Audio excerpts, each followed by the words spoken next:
Big news of the day, just in, the SEC asked Coinbase to halt all cryptocurrency trading except Bitcoin prior to suing them. So everyone kind of looking at it like, they're like, what's up? Why did Brian Armstrong sell a bunch of coin? And everyone thought that was the big news. I guess I buried the lead a little bit. And then very, very quickly, that was all forgotten by this update.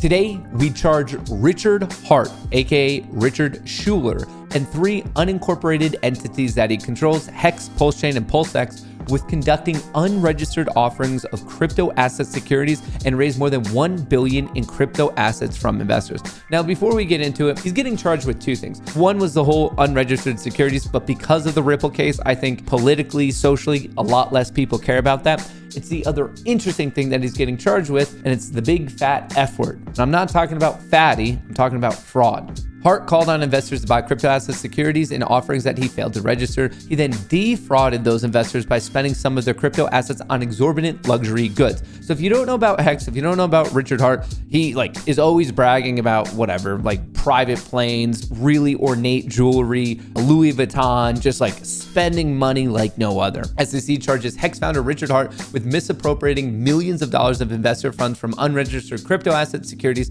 offerings that raised more than $1 billion. Right away, CoffeeZilla picked up on it, and you could actually kind of see, like, this is just the nature of Richard Hart. This is a picture of him and his spending, just Lambos, what is this, Gucci, and it was just a never-ending thing involving Richard Hart. So here's the actual filing. As you can see, the SEC, the Securities and Exchange Commission, versus Richard Schuler, aka Richard Hart. Richard Schuler, also known as Richard Hart, is an American-born internet marketer, content creator, and serial entrepreneur living in Finland. Hart operates through 3 unincorporated alter ego entities, HEX, PulseChain, and PulseX. Beginning in December 2019 and continuing for at least the next 3 years, Hart raised more than $1 billion in the unregistered offer and sale of crypto asset securities to retail investors in the US and abroad. Once again, that's the part that I think the general public doesn't really care about. Obviously, with the SEC and Gensler, they're going to be losing their mind about it. But I think the general person, especially within the crypto community, this whole unregistered securities, I think the common consensus, and fairly enough,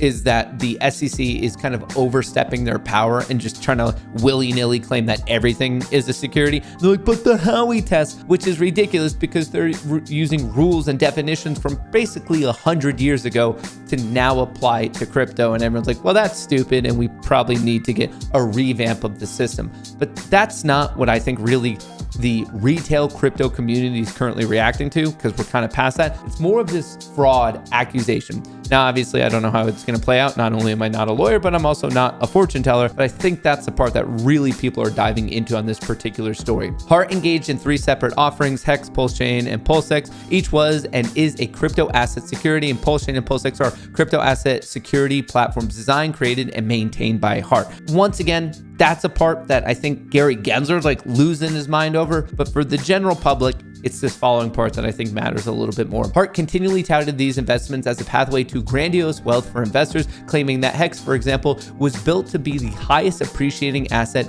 that has ever existed in the history of man. Hart continually touted these investments as a pathway to grandiose wealth for investors, claiming that HEX, for example, was built to be the highest appreciating asset that has ever existed in the history of man. Although Hart claimed these investments were for the vague purpose of supporting free speech, he did not disclose that he used millions of dollars of PulseChain investor funds to buy luxury goods for himself. This is where it gets a little bit crazy. Hart pumped HEX's capacity for investment gain, claiming that HEX.com until at least November 1st, 2020, that HEX is designed to surpass ETH, which did 10,000x price in 2.5 years. It's working. So far, HEX's USD price went up 115x in 129 days. On December 2nd, 2019, during a 7-hour live stream on YouTube, hours before the HEX offering commenced, Hart stated that HEX was built to outperform Ethereum and Bitcoin and all other cryptocurrencies. The unregistered offerings raised more than $1 billion in crypto from investors. Hart and the PulseChain also were charged with fraud for misappropriating at least $12 million worth of offerings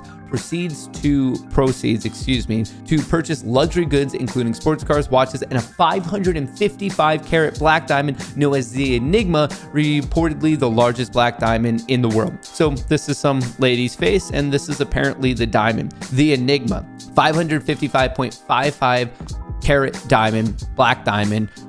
Looks kind of crazy. It's not apparently something you have on a necklace or a ring or anything. I think it's just a giant rock, giant piece of carbon that I guess you keep in a safe, and you just tell the world that it's yours. That's the major update today. Richard Hart sued by the SEC.